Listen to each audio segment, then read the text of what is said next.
একটি পিপা ক ও খ নল দিয়ে যথাক্রমে 20 ও 30 মিনিটে পূর্ণ হয়। গ নল দিয়ে পূর্ণ পিপাটি 60 মিনিটে খালি হয়।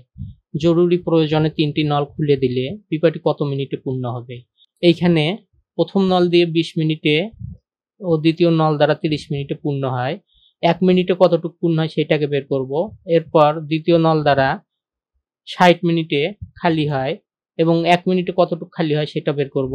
করার পর প্রথম নল এবং দ্বিতীয় নল দ্বারা ক এবং খ নল দ্বারা পানি যুক্ত হয়, এই দুটো আমরা যোগ করব। এরপর গ নল দ্বারা যেহেতু পানি বের হয়ে যায় সেক্ষেত্রে এটা আমরা বিয়োগ করে অঙ্কটা সমাধান করব।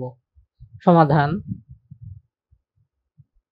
ক নল দ্বারা 20 মিনিটে পূর্ণ হয় একটি পিপা, 1 মিনিটে পূর্ণ হয় 20 ভাগের 1 ভাগ অর্থাৎ 1/20 অংশ। খ নল দ্বারা 30 মিনিটে পূর্ণ হয় একটি পিপা, 1 মিনিটে পূর্ণ হয় 30 ভাগের 1 ভাগ অর্থাৎ 1/30 অংশ। গ নল দ্বারা 60 মিনিটে খালি হয় একটি পিপা, 1 মিনিটে খালি হয় 60 ভাগের 1 ভাগ অর্থাৎ 1/60 অংশ।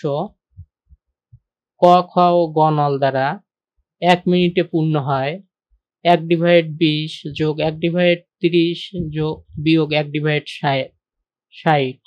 এইখানে ক নল দ্বারা 1 মিনিটে পূর্ণ হয় 1/20 অংশ এবং খ নল দ্বারা 1 মিনিটে পূর্ণ হয় 1/30 অংশ।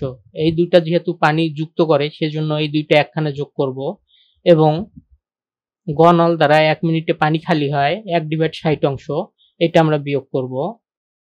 ইকুয়াল 3 যোগ 2 বিয়োগ 1/60 অংশ। এইখানে 20, 30 এবং 60 এর লসাগু 60। 20 দিয়ে 60 কে ভাগ করলে 3, 3 একে 3। 30 দিয়ে 60 কে ভাগ করলে 2, 2 একে 2। 60 দিয়ে 60 কে ভাগ করলে 1, এর জন্য এইখানে 3 যোগ 2 বিয়োগ 1/60 অংশ ইকুয়াল 4/60 অংশ ইকুয়াল 1/15 অংশ। অতএব 1/15 অংশ পূর্ণ হয় 1 মিনিটে। 1 বা সম্পূর্ণ অংশ পূর্ণ হয় 1 গুণন 15 ডিভাইড 1 মিনিটে ইকুয়াল 15 মিনিটে। উত্তর 15 মিনিটে।